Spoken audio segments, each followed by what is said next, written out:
kimia di SMA Katolik Ricci, Jakarta Barat. Selamat pagi, Bu Selamat pagi, Nadia. Bu Dewi. Gimana kabarnya nih hari ini? Puji Tuhan, kabar baik, Bu. Luar biasa. Oke, puji Tuhan ya, Ibu sehat. Oke. Hari ini Ibu akan melakukan supervisi. Iya. Nah, sebelum melakukan supervisi, kita berbincang-bincang dulu, melakukan kegiatan pra-observasi. Oke. Tujuan dilakukan supervisi ini untuk mengetahui dan mengevaluasi jalannya pembelajaran di kelas Ibu. Dan kegiatan pra-observasi ini sebagai persiapan awal sebelum Ibu melakukan pembelajaran di kelas, sehingga Ibu lebih siap dan percaya diri dalam melakukan pembelajaran di kelas serta memberikan pembelajaran yang terbaik bagi siswa. Selanjutnya saya akan memberikan beberapa pertanyaan kepada Ibu. Yang pertama, Ibu, apa tujuan pembelajaran yang ingin Ibu capai di kelas? Jadi kalau untuk saat ini di pelajaran materi kimia itu sendiri, anak-anak sudah sampai pada materi pengenalan atom. Nah, jadi tujuan pembelajaran di kelas nanti saat pembelajaran adalah saya ingin anak-anak itu bisa mengidentifikasi kira-kira atom itu tersusun atas apa sih. Jadi partikel-partikel penyusun dari atom itu apa. Kemudian para peserta didik juga bisa mengetahui sifat-sifat dari atom itu seperti apa. Kemudian nanti mereka juga bisa mendeskripsikan bagaimana perkembangan teori atom yang ada dari zaman dulu sampai saat ini. Oke.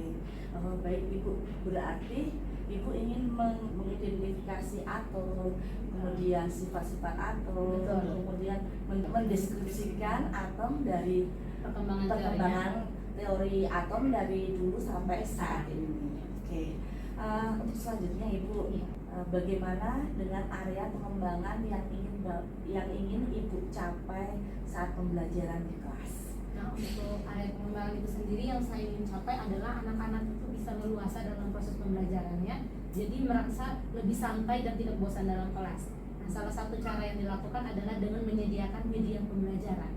Nah, media pembelajaran ini sendiri dibuat oleh para siswa sehingga mereka juga bisa memiliki jiwa kreativitas dalam membuat suatu media pembelajaran. Oke, jadi dengan bervariasi media pembelajaran. Betul. Ya Ibu ya, berarti Ibu ingin menerapkan pembelajaran yang Berdiferensiasi. pembelajaran yang berdiferensiasi. Oke. Berarti dalam pengerjaannya itu dilakukan dalam kelompok ya Ibu ya? Iya, betul. Berarti di dalam kelompok itu juga akan terjadi pembelajaran sosial dan emosional anak. Betul. Oke.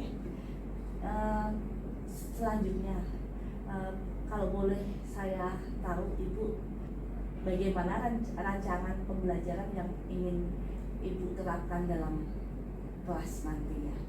Jadi kalau untuk rancangan pembelajaran yang akan saya terapkan dalam kelas itu, yang pertama akan ada pembukaan dengan anak-anak. Kemudian setelah itu saya akan mereview kembali materi-materi sebelumnya supaya anak-anak itu tidak melupakan materi sebelumnya, karena akan ada kaitannya dengan materi yang akan saya ajarkan. Nah, setelah ada review materi nanti akan dikasih pertanyaan pemantik, akan dikasih Bu? Akan dikasih orientasi terlebih dahulu, kemudian akan ada persepsi untuk anak-anak, lalu akan dibentuk dalam kelompok dan dikasih sebuah permasalahan. Nah, nanti di situ anak-anak diminta untuk membagi dalam kelompok, bergaul dalam kelompok. Nah, kelompok itu sendiri nanti berdasarkan manajemen diri dan akan ada kemampuan berinteraksi sosial seperti itu. Nanti mereka akan mengidentifikasi masalah yang diberikan. Oke. Berarti strategi yang akan digunakan tentang PBL ya Bu ya? Iya, problem based learning. Problem based learning. Oke. Kemudian untuk model pembelajarannya nanti ada presentasi, ada. Ya, untuk media pembelajaran itu sendiri nanti akan ada presentasi dari anak-anak. Kemudian modelnya berarti ada diskusi juga ya Bu. Betul. Untuk selanjutnya Ibu, tentang media pembelajaran. Media pembelajaran apa yang akan Ibu gunakan saat pembelajaran? Kalau dalam pembelajaran biasanya media pembelajaran saya gunakan kadang berbasis teknologi, yaitu menggunakan PowerPoint atau Canva, biasanya menggunakan laptop. Kemudian anak-anak biasa kalau ada penugasan bisa juga menggunakan smartphone yang mereka miliki. Kemudian biasa menggunakan buku paket yang sudah mereka punya juga. Dan kadang saya membawa alat atau media pembelajaran yang 3D untuk mereka lebih memahami tentang materi kimia itu sendiri, karena biasanya kan ilmu kimia adalah ilmu yang abstrak, jadi harus didukung dengan media pembelajaran yang memadai sehingga anak-anak juga lebih memahami. Oke, wah bagus sekali ya Ibu ya, rancangannya tentang media pembelajaran, jadi sudah bervariasi dari buku, kemudian ada yang PowerPoint, Canva-nya, kemudian ada yang dari teknologinya, dari HP-nya, internetnya. Ya, oke. Selanjutnya Ibu, kira-kira kapan Ibu akan melakukan pembelajaran? Untuk pembelajarannya hari ini, Bu. Oke. Kalau boleh tahu hari ini di jam berapa Ibu? Jam ke berapa Ibu? Jam ke-5 dan jam ke-6. Oke. Kelasnya kelas berapa Ibu? Di kelas 10-2. Oke, kelas 10-2 ya Ibu. Kelas 10-2 ya Ibu. Oke. Nanti saya jam ke-5 dan ke-6 saya akan datang ke kelas Ibu untuk melakukan observasi atau supervisi pembelajaran di kelasnya Ibu. Kemudian di saat observasi saya akan melakukan pencatatan atau melihat dan mencatat hal-hal yang terjadi di dalam pembelajarannya Ibu. Kemudian setelah observasi atau supervisi, nanti kita akan berbincang-bincang lagi Ibu. Kita akan mengevaluasi istilahnya kegiatannya, yaitu pasca observasi. Di kegiatan pasca observasi ini nanti akan didampingi oleh pengajar praktik, yaitu Bu Dina yang hadir bersama kita. Sebelum kita akhiri percakapan pagi ini, kira-kira apa yang Ibu peroleh dalam percakapan pagi hari ini? Yang saya dapatkan dari percakapan hari ini atau wawancara atau pra-observasi ini ya Bu, di sini saya bisa lebih mengingat lagi kira-kira apa yang harus saya lakukan. Mungkin terakhir kemarin saya lihat tentang rancangan ini mungkin kemarin Bu, jadi hari ini karena adanya wawancara ini, ada percakapan ini, jadi saya bisa mengingat kembali nih apa yang akan saya lakukan di kelas saat pembelajaran nanti. Seperti itu sih Bu. Oke, terima kasih Bu Dani. Terima kasih atas waktunya dan bersedia untuk meluangkan waktu untuk kegiatan pra-observasi. Selanjutnya nanti saya jam ke-5 ke-6 akan datang ke kelas Ibu untuk observasi kegiatan pembelajaran di kelas. Demikian kegiatan pra-observasi pagi hari ini. Terima kasih Bu Dani. Terima kasih, selamat pagi Bu.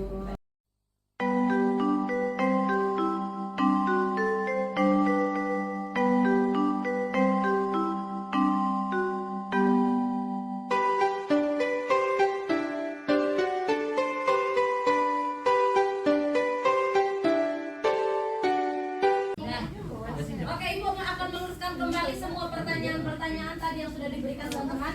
Yang pertama dari Grisal, kenapa punya Thomson ini digambarkan seperti roti kismis? Awalnya kan Dalton yang mengemukakan pertama kali. Ada yang tahu dia abad keberapa dikemukakan itu? 19. Abad ke-19, tahun 1800-an kan? Nah, Dalton itu menganggap bahwa atom itu hanya sebuah bola yang nggak bisa dibagi lagi, selesai. Nah, ternyata si Thomson ini teman-teman, dia melakukan sebuah percobaan. Oke, dia melakukan percobaan, dia mau tahu sebenarnya dalam atom ini ada isi atau enggak sih, kayak gitu.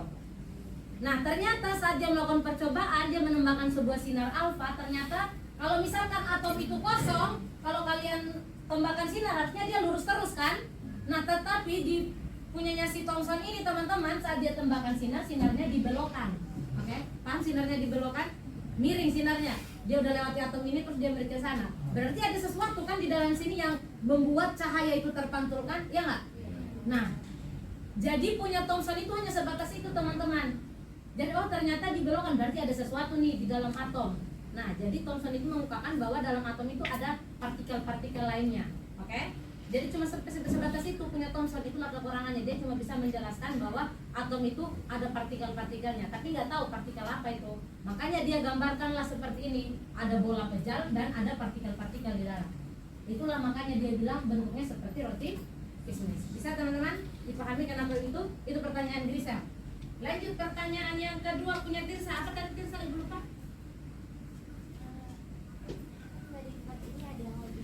Oh iya, ada nggak teori atom yang lebih sempurna dari keempat ini? Ada kan, sebenarnya ada 5 kan perkembangan teori atom teman-teman. Tapi kita hanya khususkan 4 saja kan. Yang kelima itu adalah teori atom modern tadi kata Darian sama Beb. Betul. Jadi itu nanti dibahas di teori mekanika kuantum. Jadi ada ya. Jadi kalau di antara keempat ini langsung ke pertanyaan yang sebelumnya tadi ada lagi, siapa yang paling sempurna? Kalau di antara keempat ini ya pasti Bohr. Kenapa Bohr? Karena dia yang paling terbaru, ya kan? Dia yang paling diperbarui, paling termuda lah di antara keempat itu. Jadi dia yang paling mendekati sempurna, tapi masih ada kelemahannya, makanya dilengkapi di teori atom modern. Bisa ya? Lanjut pertanyaan Joy. Apa tadi Joy? Kalau untuk siapa model atom yang lebih bagus, kalau sesuai dengan perkembangan teori atom, otomatis perkembangan teori mekanika kuantum, bukan Bohr, oke? Bohr itu banyak kelemahannya teman-teman. Hanya yang pertama, kenapa? Apa kelemahan Bohr? Dia cuma bisa menjelaskan atom hidrogen. Kalau kalian baca di buku, dia nggak bisa menjelaskan atom yang lain. Memang punya Bohr itu lebih teratur, betul sekali. Tapi dia cuma bisa menjelaskan satu atom, yaitu cuma atom hidrogen. Untuk atom lain dia nggak bisa. Dan itu dilengkapi di teori atom modern atau mekanika kuantum, di mana setiap, kalau tadi kata Darian, elektron-elektronnya banyak dan nggak ada tempatnya kan, menurut kamu tadi kan, berhamburan kan, ya nggak? Jawabanmu bunga punya mekanika kuantum. Rick. Jadi itu kan.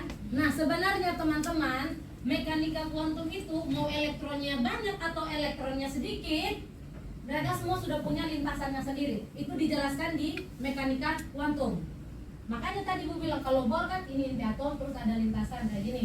Cukup sampai sini kan si Bohr. Tapi kalau mekanika kuantum, kalau Bohr kan cuma untuk hidrogen, selesai. Kalau mekanika kuantum mau elektronnya sebanyak apapun dia bisa menjelaskan itu. Dia menjelaskan bahwa dalam atom itu ada lagi kulit-kulit selanjutnya. Kayak gini teman-teman, misalkan dalam sebuah perumahan ada apa? Rumah-rumah kan terdiri atas rumah-rumah, ya kan? Dalam sebuah rumah terdiri atas beberapa kamar, ya kan? Dalam sebuah kamar terdiri atas orang kan yang di dalam, siapapun yang di dalam itu, ya nggak? Kayak gitu kan teman-teman. Nah, teori mekanika kuantum menjelaskan seperti itu. Nanti kita akan bahas di materi selanjutnya. Ibu nggak bisa menjelaskan sekarang. Jadi intinya kalau pertanyaan Joy siapa yang lebih bagus, otomatis mekanika kuantum, karena dia lebih terbaru dan sudah bisa menjawab kelemahan dari si atom Bohr. Oke, bisa ya? Ada yang masih bingung teman-teman? Ada yang bingung? Mau bertanya? Nah, oke, pertanyaan Steiner. Apa tadi? Diameter ya? Nah, kalau untuk model atom bisa dijawab tentunya, karena ada di buku kan, ya kan, untuk model atom. Tapi kalau untuk ukuran atom itu sendiri teman-teman, kan bermacam-macam. Tiap atom itu beda-beda diameternya. Contohnya hidrogen sama karbon, siapa yang lebih besar? Karbon, beratnya lebih berat karbon. Hidrogen lebih ringan, lebih kecil kayak gitu. Jadi diameternya itu berbeda-beda.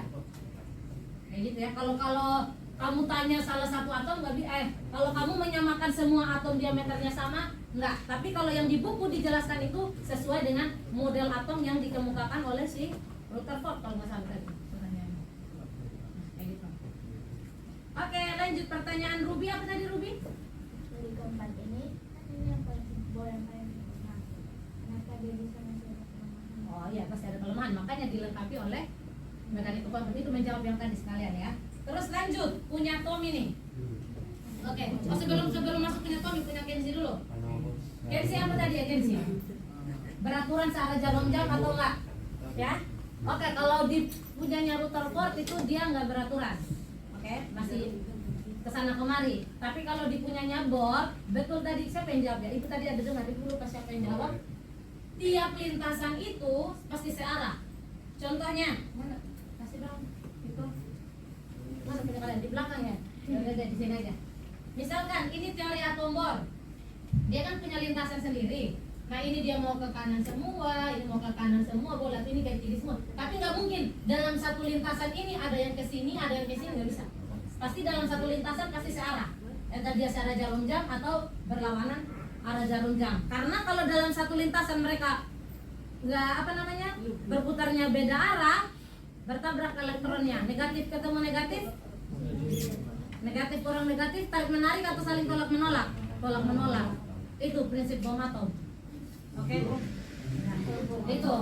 Kalau kalian dalam kelas ini saling tabrak menabrak, apa yang terjadi? Nah, berkelahi kan kalian? Nah, kayak gitu prinsipnya. Jadi dalam tiap lintasan pasti arahnya sama ya, arah elektronnya. Lanjut terakhir punya Tommy. Kenapa kamu menyatakan pertanyaan itu dari apa? Dari mana?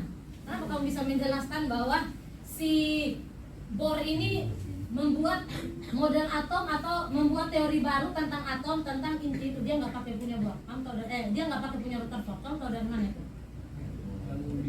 Oh, kamu bingung. Oke. Jadi sebenarnya betul tadi yang udah jelaskan ya. Jadi yang betul adalah dia tetap melanjutkan punyanya Rutherford. Rutherford itu teman-teman kelemahannya apa? Dia nggak bisa menjelaskan tentang elektron-elektron. Oke? Kan elektron ini berpindah nih, ya kan? Dia sudah menemukan inti atom belum Rutherford ini? Udah kan? Dia udah tahu kan bahwa ada proton sama neutron. Elektron ini kan ada di lintasan. Proton ini sama neutron ada di inti. Siapa yang negatif, siapa yang positif? Elektron negatif, proton positif. Negatif ketemu positif, kira-kira gimana? Tarik menarik atau tolak menolak? Tarik menarik. Berarti seharusnya ini bisa tarik menarik kan? Ya enggak? Tapi kenapa dia enggak? Tapi kelemahannya si Rutherford itu dia nggak bisa menjelaskan kenapa semua elektron ini nggak jatuh ke dalam inti. Kan di inti ada positif. Kenapa elektron yang negatif itu nggak mendekat ke positif? Nah, siapa namanya? Si Rutherford ini dia nggak bisa menjelaskan itu.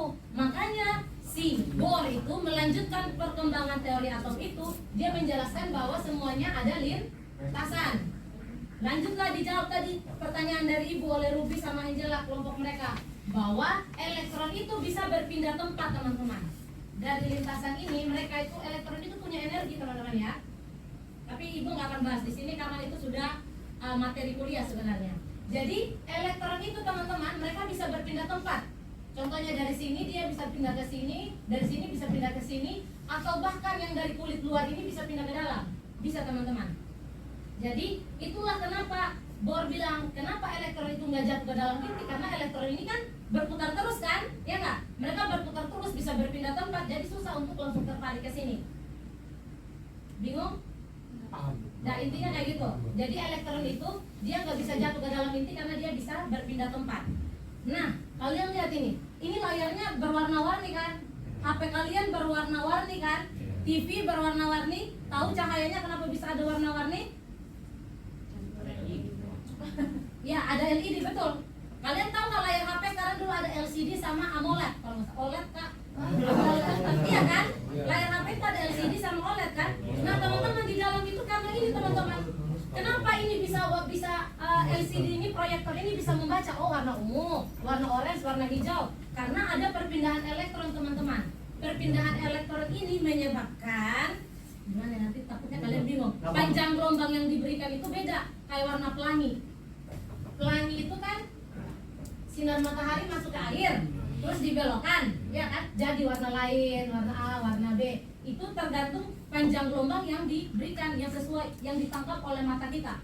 Pernah nggak kalau kalian suka lihat Instagram, ada warna sepatu, kamu lihatnya warna kuning sama hijau atau pink sama putih? Pernah nggak? Ya. Nah, itu teman-teman, itu berhubungan sama cara mata kita menangkap panjang gelombang yang diberikan oleh layar itu.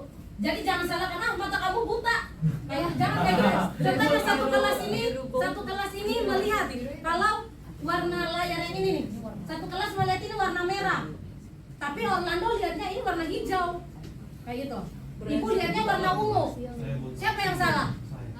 Nggak ada yang salah teman-teman, itu semua tergantung kesehatan mata kita. Kita bisa nggak menangkap panjang gelombang yang diberikan itu? Oke, bisa ya?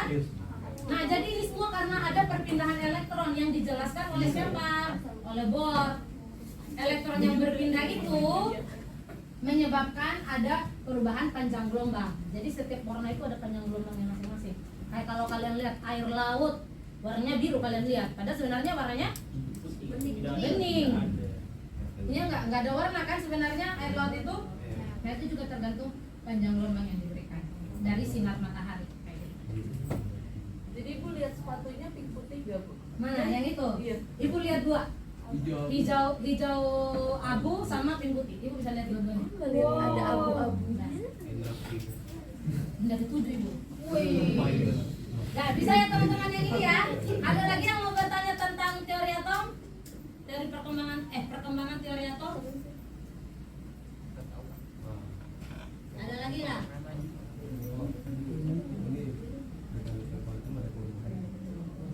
Sejauh ini belum ditemukan. Kan sudah ada. Nanti kita bahas. Oke, sudah ya teman-teman ya. Oke, sekarang silakan kembali ke tempat kalian masing-masing.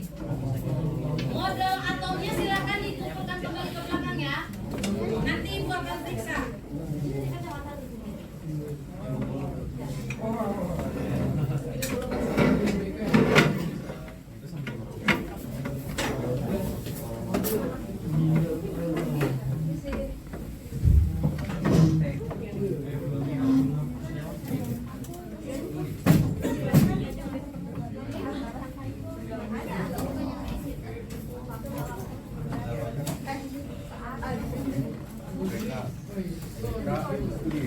Geografi ya.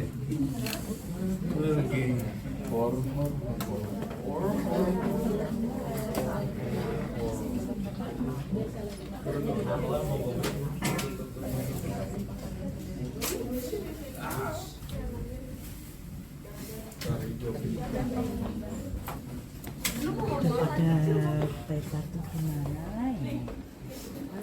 Sana.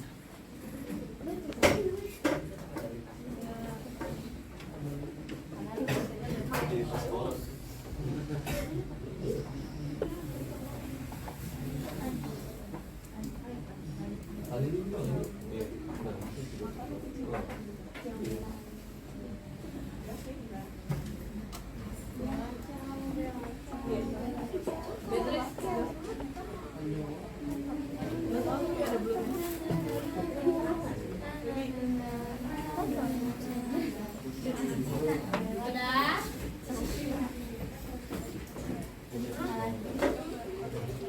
Oke, teman-teman.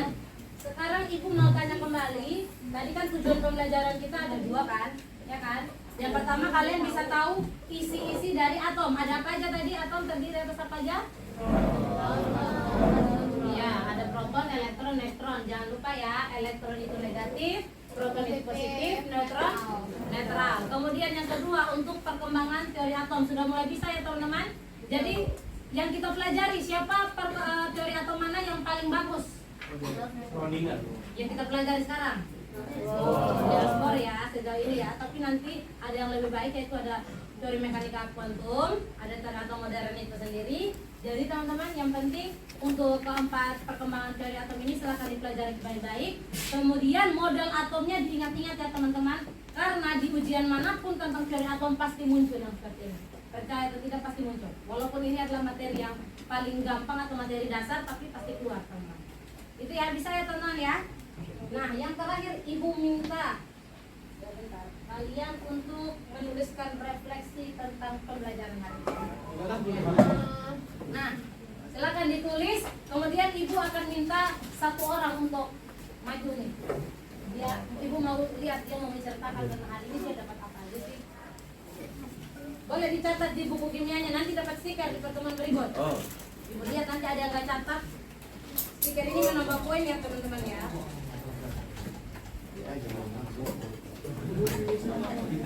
Dan tadi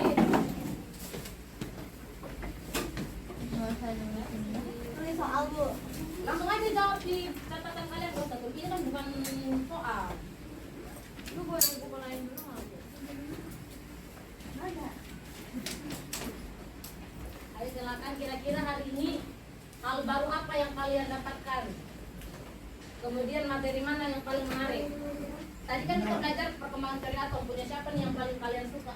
Kira-kira kenapa? Karena aku sukanya yang punya Thomson. Kenapa? Karena lucu kayak roti, jadi lapar, nggak bisa. Bebas teman-teman. Itu sesuka hati kalian. Soal bu. Ya? Enggak. Langsung aja tulis perasaanmu apa.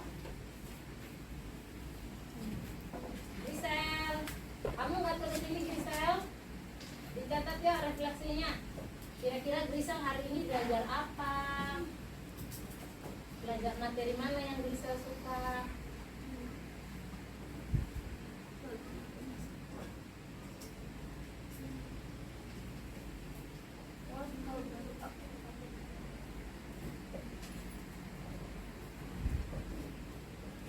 Oke, Ibu minta Tommy untuk menceritakan. Silakan maju Tommy. Gak apa-apa. Spontan aja kira-kira yang kamu rasakan hari ini. Oke, yang pertama hal baru apa sih yang kamu dapatkan hari ini? Jujur aja, kalau nggak suka nggak suka apa itu kan itu. Yang aku dapetin hari ini tuh yang atom tadi yang elektron itu bisa berpindah-pindah dari yang space yang lain nggak nempel sama inti atom. Kemudian pembelajaran hari ini materi apa? Kamu paling suka materi yang mana nih? Dari perkembangan dari atom ada 4 nih yang kita pelajari. Kamu paling suka yang mana dan kenapa?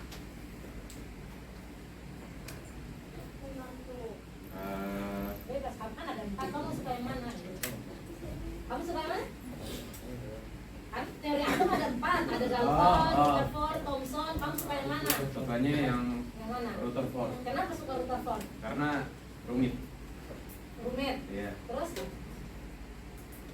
Jelasin dong, kenapa rumitnya? Rumitnya kenapa? Karena dia belum bisa menjelaskan seluruh bagian inti atom yang membuat orang-orang tuh harus berpikir gimana sih atom itu, bagaimana cara penyelesaian kan, sama isi-isi atom itu harus bagaimana dengan baik gitu, dan harus dilengkapi apa gimana macam-macam. Selalu aja sih kayak gini. Kamu suka yang Rutherford? Ya, Rutherford. Oke, silakan. Terima kasih Tommy. Ada lagi yang mau menceritakan pengalamannya hari ini? Bisa kenapa? Kenapa kamu kurang tidur tadi malam? Iya.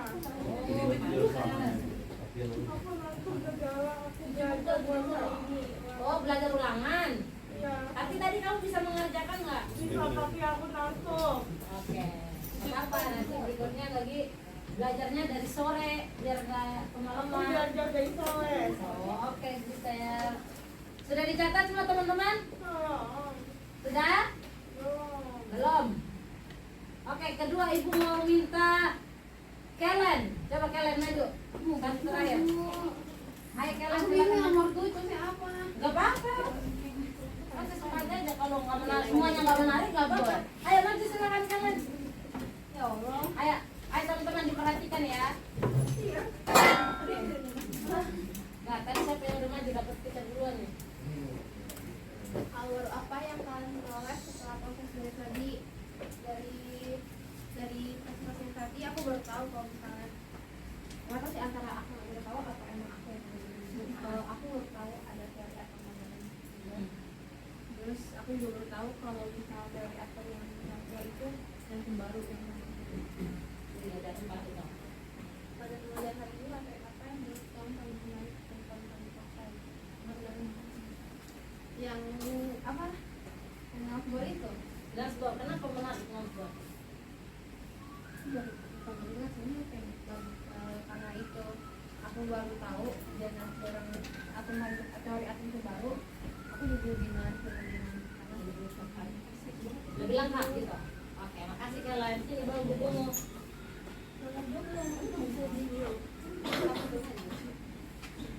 Nah, oke. Aku mau. Ya nanti ya Kristal ya. Oke teman-teman, kira-kira ada yang mau bertanya di akhir pembelajaran ini? Aku mau coba. Mau coba apa? Oh, Kristal mau coba jawab? Oh ya, silakan sini. Oke, kita dengarkan Kristal dulu ya teman-teman. Jadi hal baru yang saya first setelah proses pelajaran itu adalah presentasi. Oke. Jadi pada pembelajaran hari ini materi yang menurut saya paling menarik dan paling aku kuasai yaitu teori atom. Soalnya yang project kimia itu bantu teman-teman bikin project. Oh, karena kamu bisa membantu teman-teman buat Bikin project, tapi aku suka yang praktek tapi di lab. di lab. Nggak apa-apa, nanti kan materi berikut kalau materinya sesuai kita bisa praktikum di lab. Oke, Kristal? Oke, sini daftar stiker. Tapi aku suka praktikum di Lab nanti pasti ada, tenang aja. Nah, oke. Oke, tidak ada lagi yang bertanya teman-teman? Sudah ya? Oke, jadi pembelajaran kita hari ini sudah selesai. silakan teman-teman mempersiapkan diri untuk pertemuan minggu depan. Kita akan mempelajari tentang, mendalami lagi tentang struktur atom itu sendiri, tentang proton, elektron, bagaimana kita menghitung jumlah proton dalam sebuah atom. Kita akan belajar tentang itu. Oke, terima kasih teman-teman.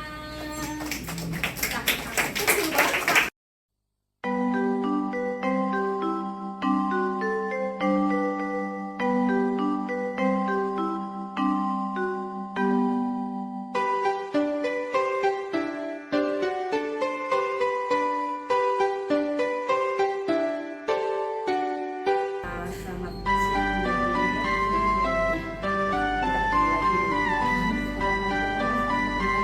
dari tadi kita sudah menyelesaikan ya Bu ya, puji Tuhan dah menyelesaikan observasi pembelajaran di kelas.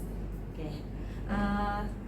Ini Ibu setelah observasi dan setelah observasi atau supervisi pembelajaran di kelas, nih saya mau minta maaf nih mengganggu waktunya lagi untuk melakukan kegiatan pasca observasi. Oke. Ibu kegiatan pasca observasi ini bertujuan untuk mengevaluasi apa yang sudah berjalan saat tadi pembelajaran berlangsung. Dalam kegiatan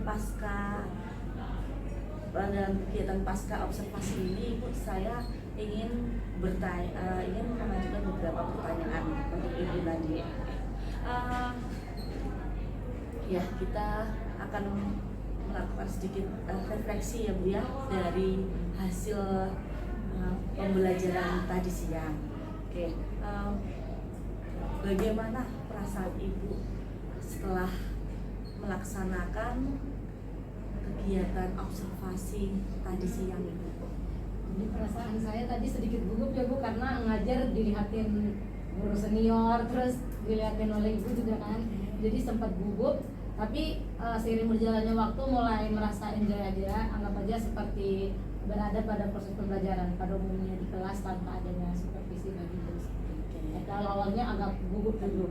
Berarti gugup kemudian menikmati alurnya ya Ibu ya. Oke. Ini Ibu bisa minta tolong ceritakan tentang area pengembangan yang maksudnya area pengembangan yang sudah Ibu lakukan dalam proses pembelajaran tadi siang Ibu.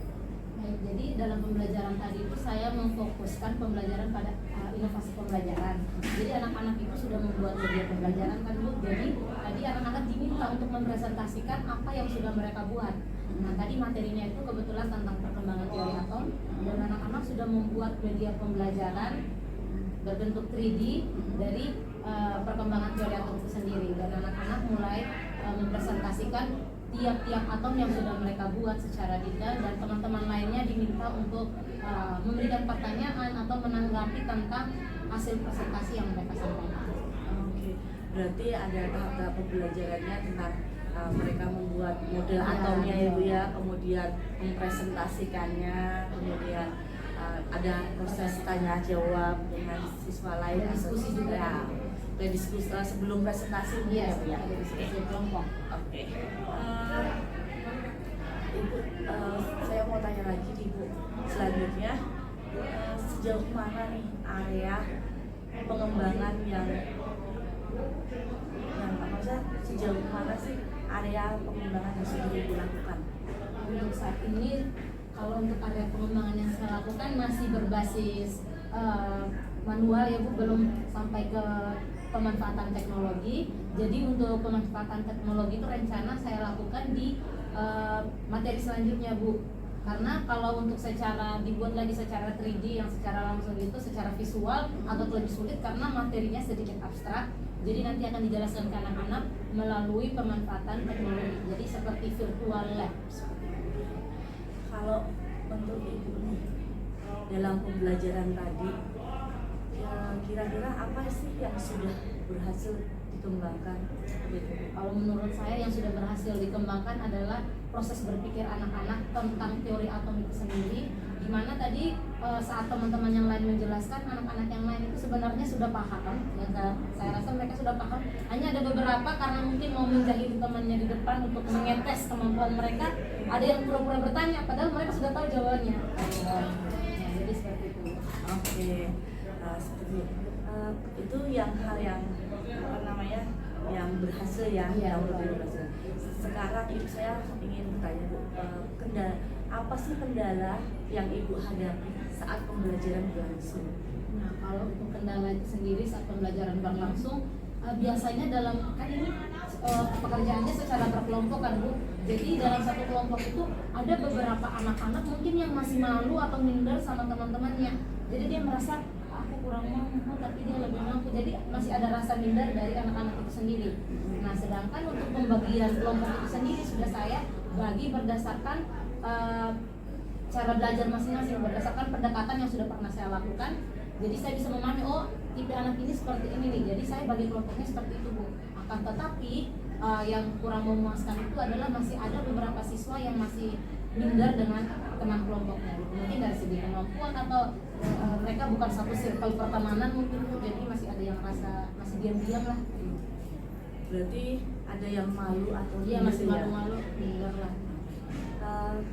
Menurut ibu nih, apa yang bisa ibu lakukan untuk anak tersebut agar tidak malu atau tidak minder lagi atau mengurangi istilahnya minimalnya mengurangi rasa itu? Kalau sejauh ini saya sering melakukan hal ini di kelas 11, kelas 12 juga, karena kebetulan tadi anak kelas 10 dan mereka baru masuk ya Bu, baru mulai beradaptasi dengan lingkungan SMA. Mungkin yang akan saya lakukan adalah memberikan motivasi. Yang pertama memanggil anak itu sendiri masing-masing. Nah, jadi ketemu 4 mata itu Bu, mungkin memberikan motivasi dan mendorong kepada anak itu supaya anak itu jangan merasa minder, karena semua anak-anak itu kan memiliki memiliki pengetahuan yang sama. Jadi nanti mungkin akan memberikan jadi motivasi dan dorongan supaya anak itu lebih aktif dan tidak malu-malu lagi dalam kerja kelompok ataupun kerja secara individu. Oke, berarti ibu memberi motivasi atau dorongan ya ibu ya.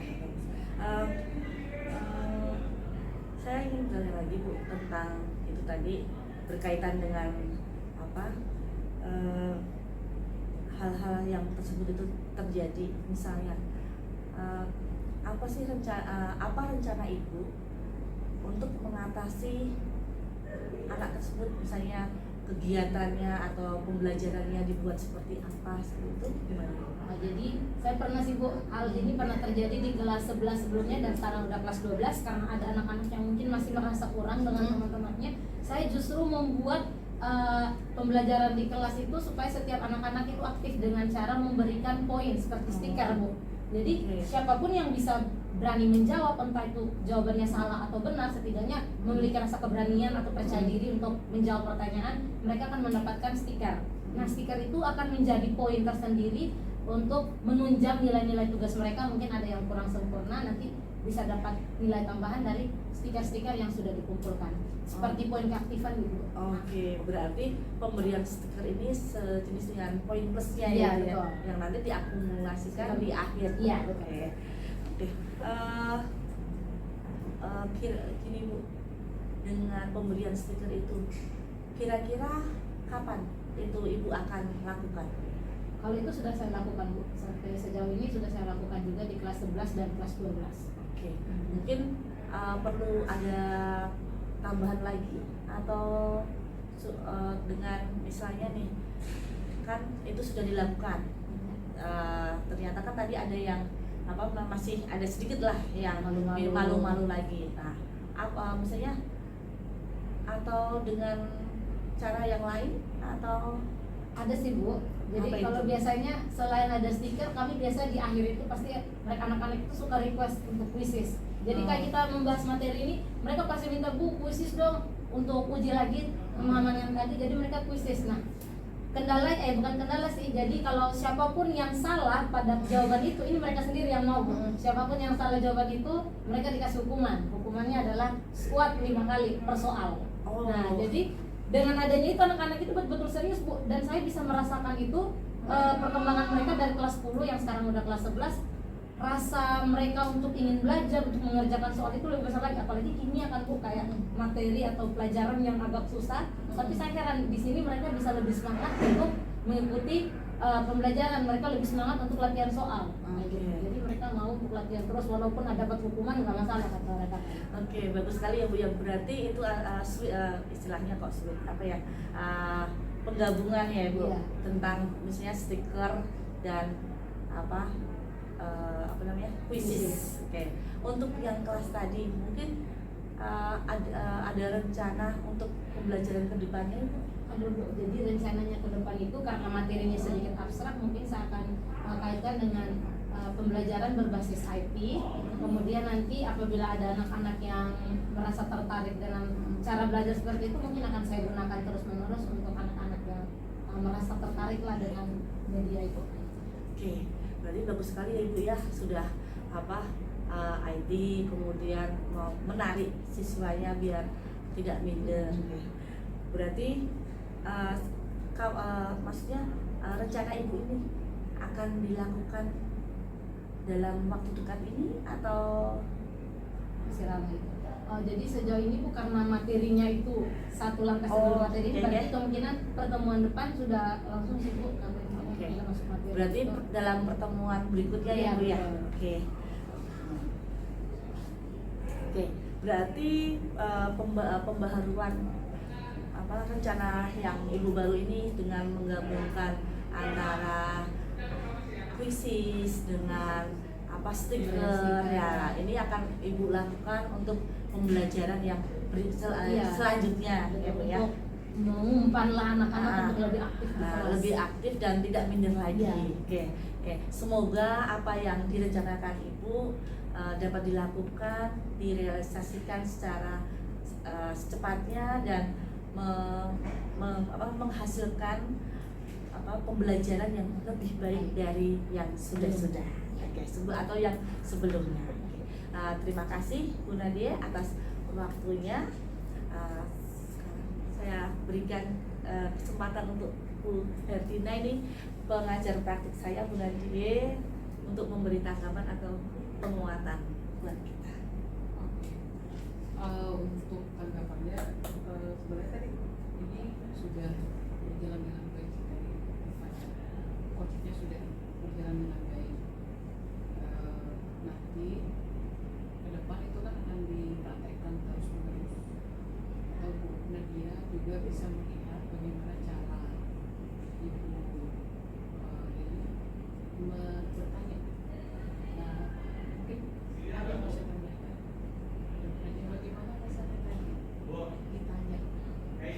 Rasanya ditanya. Ditanya oleh guru. Takut-takut sih Bu, takutnya saya salah menjawab. Padahal sebenarnya ini kan bukan jawaban yang dipersiapkan, ini kan mengenai perasaan kita. Kamu hanya kayak takut aja sih Bu, kayak gugup lah. Ada sedikit rasa gugup, apalagi direkam. Kayak gitu. Iya.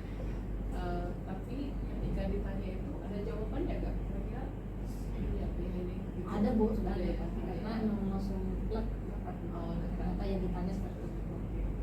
Kemudian tadi ketika ditanya tadi ada rasa kayak mau mencari apa ya, ingin kayak jawabannya gitu kan? Ada sih beberapa tadi Ada. singkat kayak Iya. Nah, jadi coaching itu sebenarnya memang orang yang di coaching itu kan orang yang mau dikembangkan. Jadi bukan mencari kesalahan. Jadi coachnya itu kan Bu Dewi, coachnya Bu Dewi. Jadi coach itu berperan untuk membantu Bu Nadia untuk menyelesaikan seluruh masalah. Maka semua tadi itu Bu Dewi nggak ada ngasih saran kan?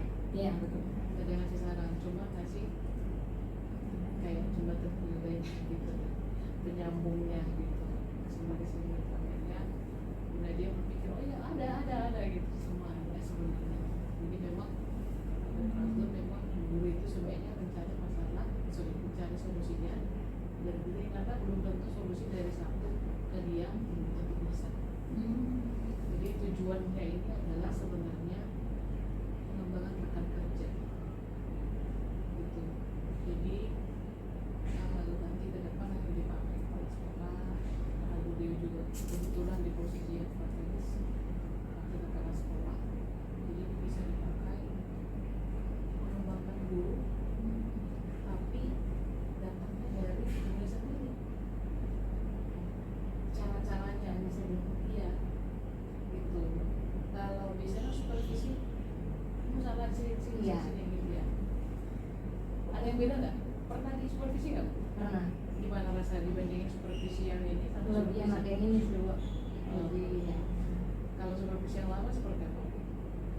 Kayak diamati, lebih rasanya lebih kayak tertekan aja dalam kelas kayak gitu. Pasti langsung ini ya, ini masih kurang ini yang ini bagian ini. Tapi kalau di sini mungkin kita kayak dikasih kesempatan untuk kita mendeteksi kesalahan kita sendiri, kemudian kita mengevaluasi kembali kesalahan kita. Dan biasanya di observasi itu sekarang ya, ke depan lah ya, nanti akan dikasih sendiri rubriknya. Ini kayak siswa nih ya, ibu pernah ngajar nggak? Ngasih penilaian nggak sama anak, nanti akan dikasih rubrik. Kalau jam segini 5, jam segini 4, jam segini Oh iya ya 3. pernah. Nah itu kan rubrik. Nah guru juga harusnya digituin supaya apa? Supaya tahu mencapainya. Karena kadang-kadang dia kan supervisi tapi tidak tahu rubriknya Tidak seperti dikasih tahu. apa. Kalau saya menjelaskan sampai seperti ini atau bertanya kepada siswa atau melibatkan siswa di kelas, maka penilaian saya jadi tinggi gitu misalnya. Jadi ada rubrik itu. Kalau itu bukan mutlak. Jadi kalau misalnya nih ya, nanti dari hasil rubriknya itu udah oke nih gitu. Cuman kan guru ditanya apa? Bisa aja kan bukan karena nggak mau mencapai rubriknya yang tertinggi itu, tapi kondisi yang membuat dia tidak bisa sampai di situ. Nah itu perlu dipahami sama yang mengobservasi gitu. Jadi mudah-mudahan apa namanya pengembangan guru seperti ini semakin banyak dipakai. Jadi tadi nyaman nggak sama rubriknya? Nyaman Bu. Nyaman ya. Nyaman. Iya, itu saja. Terima kasih. Terima kasih Bu Hartina, terima kasih Bu Nadine. Berarti kegiatan pasca observasi sudah selesai. Oke, terima kasih ya. Bu.